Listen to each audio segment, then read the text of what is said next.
Hello, hello. Welcome to another episode of the Rich Woman Rising podcast. I am your host, Eloise Tompkins, and I am a money mindset coach and psychologist. And I really love helping women change their relationship with money so that they can feel confident doing things like increasing their prices without worrying that their whole business is going to come crashing down because people won't buy. There's so much worry that we can hold in our minds about money. And that's kind of what I want to talk to you about today, the interlink between anxiety and money, because often we can think that anxiety is a bad thing. And in reality, anxiety is a normal human emotion. It's a normal human response to things that are happening in our environment. But we have a negative association with anxiety that we shouldn't be feeling that way. And if we feel anxiety, that's something that we should eliminate. And don't get me wrong, sometimes anxiety can really get in our way and it can really hold us back. And the reason for that is because it wants to keep us safe.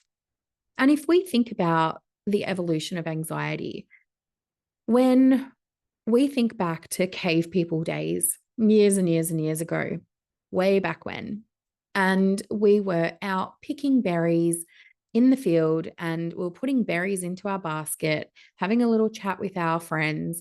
And then all of a sudden we'd look up and we see a tiger and we didn't have anxiety. We would look up and we'd be like, oh, there's a tiger. Huh.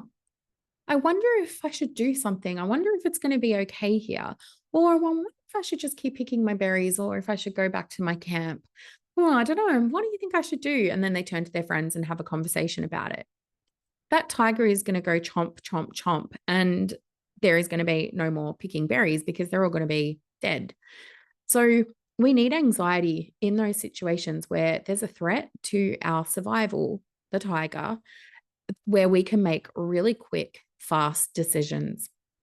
And the way that that happens is our brain switches off its rational thinking and it goes into our emotional brain. And it's like, okay, there's danger, there's a tiger. I need to do something about this fast. And it will pick one of four options. You don't really get a lot of control over what your brain picks. In fact, you don't get much control at all. It just kind of happens automatically.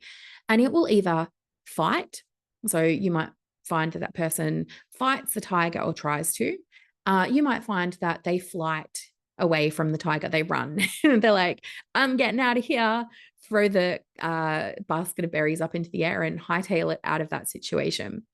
They might fawn, which is where they look up to the tiger and are like, oh, you're such a pretty tiger. And oh, I'll be your friend, and try and get the tiger to like them. Maybe that's not the best example in this situation. Or they might freeze, which is where they might drop to the ground and like play dead and hope that by doing that, the tiger will lose interest in them and they'll survive in that way. And you might know those as you might be more familiar with the fight flight response when it comes to anxiety, but the freeze and fawn response are also a couple of other ways that anxiety can kind of play out in our life as well. They're just slightly less talked about. Uh, and when we think about anxiety and the fact that it happens quite quickly is because our brain is trying to keep us alive. Now, with the tiger example, that's quite clear that there is a threat to our survival. The thing is, though, when it comes to our relationship with money in the here and now as an adult, when we're running our business and we're actually doing okay financially, we have a successful business, we've got money coming in, we're able to pay our bills. Maybe we're not completely at the place that we want to be. We've still got some goals to achieve our financial security, but we're not faced with a tiger. However, our brain doesn't know that. Our brain has made links between our anxiety response and money. And I'll go into why that is in a moment. And when our brain has done that, it doesn't know that our fear of money is actually not a real threat in the here and now. It's latched on to some past experiences that we've had where there have been associations made with money that have been in our mind a threat or scary or fearful in some way. And we hold that association even now as an adult. And so that then plays out in terms of the choices that we're making with money and the responses that are going on in our body. Because anxiety can have a lot of different types of responses. We can have the way our body physically responds to anxiety. And that can look like things where we might notice that our heart rate increases, our breathing changes. It's really interesting because when I talk to women about money, I can notice them like curl up within themselves and tense their shoulders, and they're not even aware that they're doing it. I'll ask them if they noticed, like, did you notice that your body just curled up when we spoke about money? And a lot of the times they'll then look at me in surprise, like, oh my goodness, I didn't even notice that that was happening. We can also have other symptoms of anxiety where we feel a weight in the pit of our stomach. For me, my throat closes up. Like, I've always been told that my throat chakra is something that can get quite blocked for me. And those are some physical symptoms. I've probably missed some physical symptoms by getting distracted by my stories. And you might notice some of those symptoms that come up for you. They can feel quite strong. We also have the thought-based symptoms of anxiety where we notice how we're thinking about money in our head. And that might be things like, oh my goodness, I hope that I can afford to pay my bills this month. Or, oh, I've just got an email from my accountant. I hate when I get those emails. And from that, we then can notice how that feels in our body. So there's an interlink between our thoughts and the physical symptoms that we're having with anxiety. And when we can start to understand how we feel in our body when it comes to money and the thoughts that are going on in our head, we can start to pinpoint what our relationship is with money and why we are starting to feel so anxious about it to begin with. That's usually playing out in the here and now. The thing is, though, our anxiety with money doesn't start in the here and now. There is usually something or some things, usually multiple things or experiences that we've had in our past that contribute to our current sense of anxiety around money. Now, remember that anxiety in and of itself is a normal human emotion, does not mean necessarily that you have an anxiety disorder that would be considered an anxiety diagnosis by a mental health practitioner. We can have anxiety without having a diagnosis of an anxiety disorder. I just want to share that because I think sometimes we hear the word anxiety and it's like, I have anxiety. It's like, well, actually, there are differences between symptoms of anxiety versus having a full-blown clinical anxiety disorder. So if you're listening to this going, oh yeah, I do notice that sometimes I feel that nausea in the pit of my stomach or a heaviness, or sometimes I do notice that my palms get a bit sweaty when I talk about money. That doesn't mean that you meet the criteria for an anxiety disorder. It might not. I don't know. That would be something that you would have to talk to your psychologist about if you wanted to find out about that, or a psychologist. Anyway, I'm digressing. I guess my point is clinical anxiety and money anxiety doesn't necessarily mean that you are meeting clinical diagnoses. Okay, I'm going to move on from that.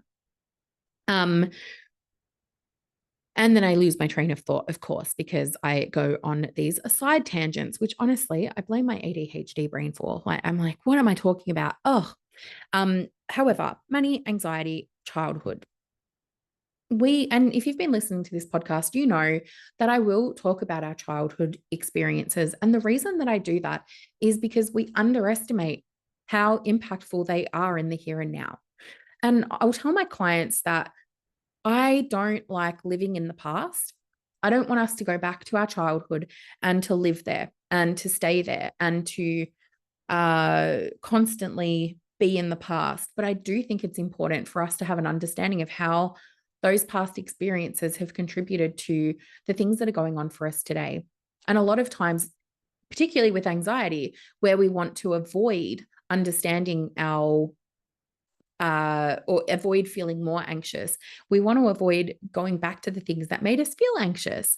So it kind of becomes this cycle where It's like, well, I don't want to talk about the stuff in my childhood because that wasn't pleasant. That wasn't fun. It was scary hearing my parents argue about money. I don't particularly want to go back there and think about that. And look, I get it. I really do.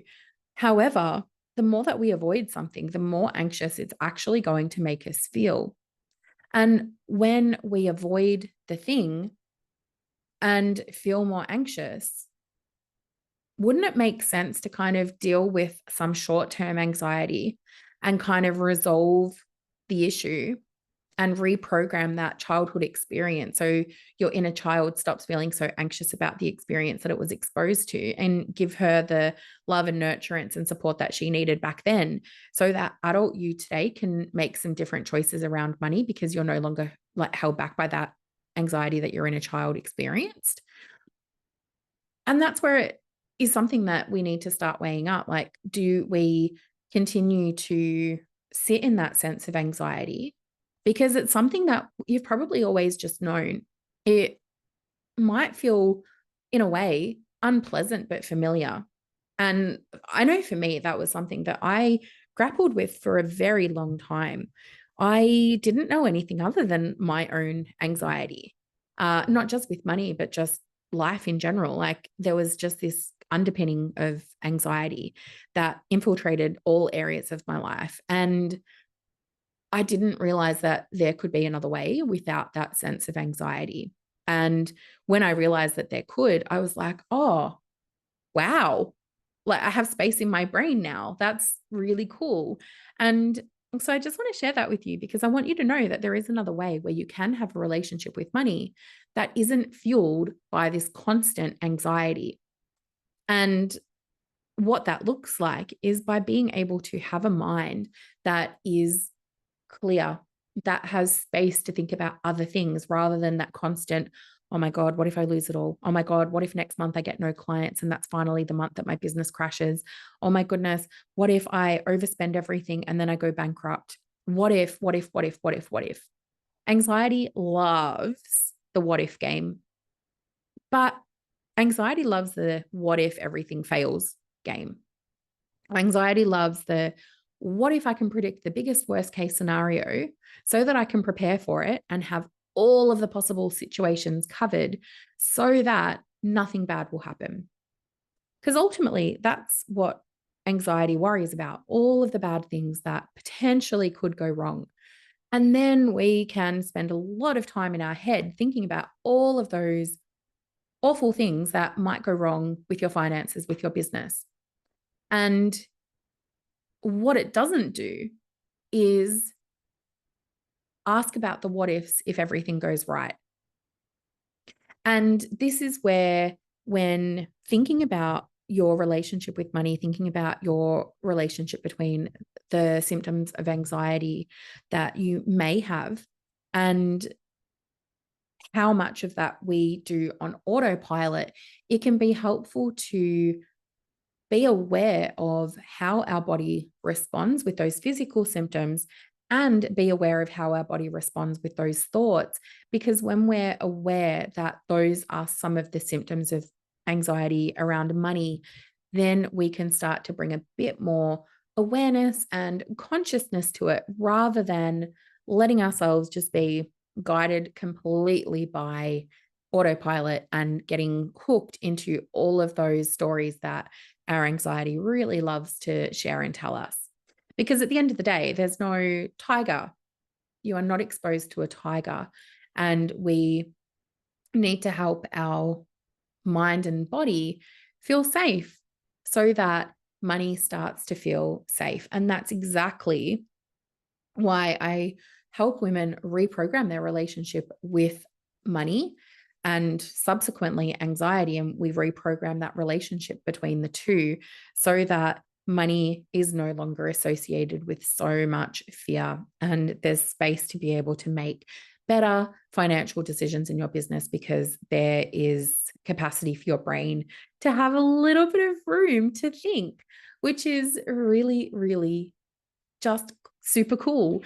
And I don't think, like, if you have experienced that overthinking, particularly when it comes to money, you might be thinking, oh my goodness, I can't even imagine what it would be like to stop overthinking about money.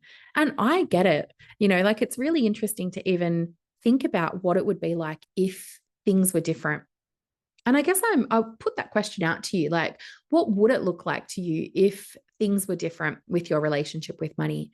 What would it look like? What would it feel like if you did have more space in your brain because your brain wasn't so focused on thinking about money? And what would be a disadvantage of that? What would be a disadvantage if your brain stopped worrying about money? And I don't want you to sit there and go, there would be no disadvantages, because I guarantee you that when we're doing something, we're doing it for a purpose. So your brain is worrying about money, and there's a purpose for that. What is that purpose? And what is the disadvantage if we stop worrying about money? And usually the disadvantage is something along the lines of, well, if I stop worrying about money, then I'm not going to be motivated to save. Or if I stop worrying about money, then how am I going to know that I'm not going to go bankrupt? Or if I stop worrying about money, then I'm not going to have enough of it. So there's usually a motivation that your brain has hooked onto that is actually encouraging it to keep getting hooked into those unhelpful overthinking stories. There is always a reason for our current behavior, always. And it meets a need in some way, shape, or form, even if it's unhelpful in some way. So I guess I invite you to have a little bit of a think about that. And I feel like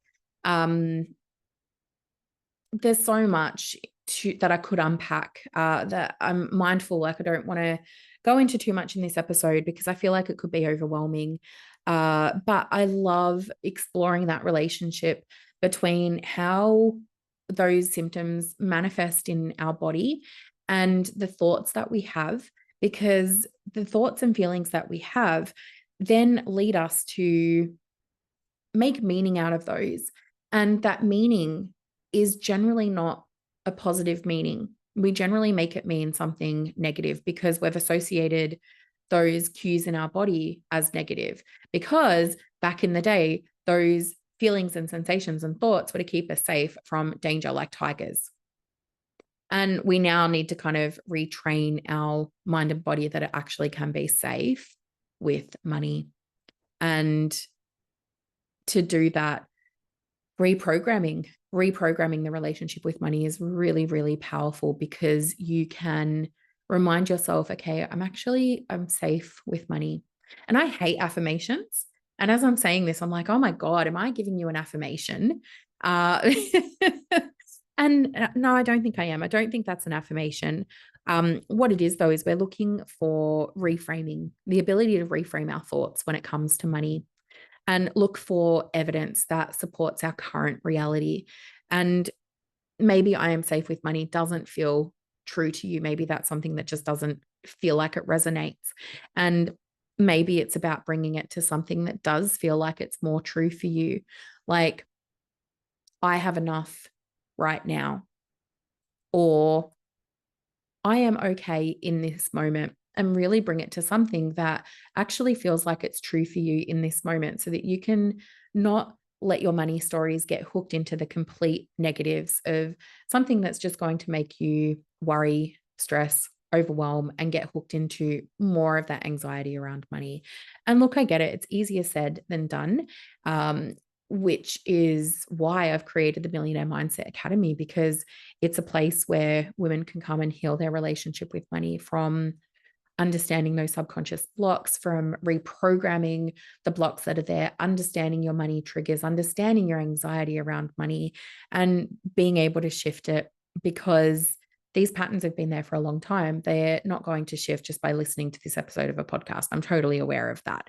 So if you're listening to this podcast and going, oh my gosh, Ellie, that sounds like so simple and you make it sound so easy, I get it. I totally get it. That's why I work with clients one-on-one. That's why I've developed the academy, because I understand that this is a great starting point to help you start to become aware of some of the things that might be blocking you in terms of your financial goals and the success that you want to achieve in your business. And that is different to then doing the work. So those are a couple of ways that you can start to do the work if you do want to start shifting your relationship with money through either the academy or through one-on-one work with me. And I'll pop some info in the show notes below if you are interested in learning a bit more about that.